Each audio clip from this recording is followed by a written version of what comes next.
As far as the Forbidden Door type of stuff, are you of the belief it should continue like full on like it is? Should it be ever scaled back in order to maybe preserve the special nature of it? Or do you think there's so much talent across all the companies that I mentioned earlier to where it can stay fresh no matter what?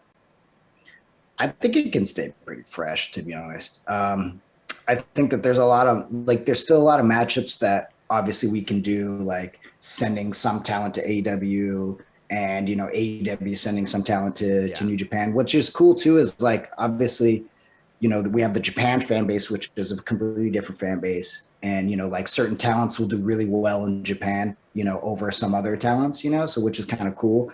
Um, but I think, yeah, once a year, when it should all kind of build to once a year, this Forbidden Door, and if we do see Forbidden Door too, I think that we've kind of learned a lot of how to work, with each other. Tony's been really, really awesome to work with. He's a very smart guy, and he really has his finger on the pulse, when it comes to wrestling, and especially wrestling in the US. So I feel like going into the next one, when and if we do, the build will be better. And a lot of stuff. There's just two different companies doing two different schedules is very difficult to get certain talents over there at the right time. And then hopefully, like, we'll have more AEW talent come over to New Japan to build storylines as well for Forbidden Door. That's what I hope will be the big one for next year, because I want the Japanese fans to really get into the AEW product. I think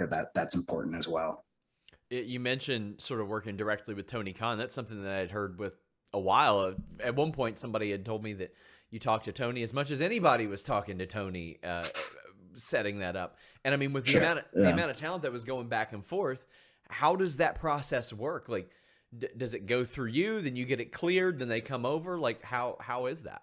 Yeah, basically like that. Yeah, Tony and I will talk, and then I'll go back to New Japan, or New Japan will have what about this person? Can we send this person over there? And kind of, I'm just like the intermediary, between the both parties, and but also working, really tightly with obviously Tony and the booking side in New Japan to kind of get them all on the same page. Uh, so yeah, I mean, working with Tony's been incredible. I think it's crazy to see, like, a guy who he has so much going on, right? Like, he really does. He has so many multiple businesses, but you can see that his heart and passion is 100% AEW, and Yes. it's really awesome to have somebody so fired up about what you're doing. It's electric, and it makes you feel really good about, like, what you're doing as well. So I think AEW is just doing a really good job in general, and I think that him being young, and we're around the same age, so, like, we kind of, like, get all the references. Like, we really get along well, and I think that that's been important.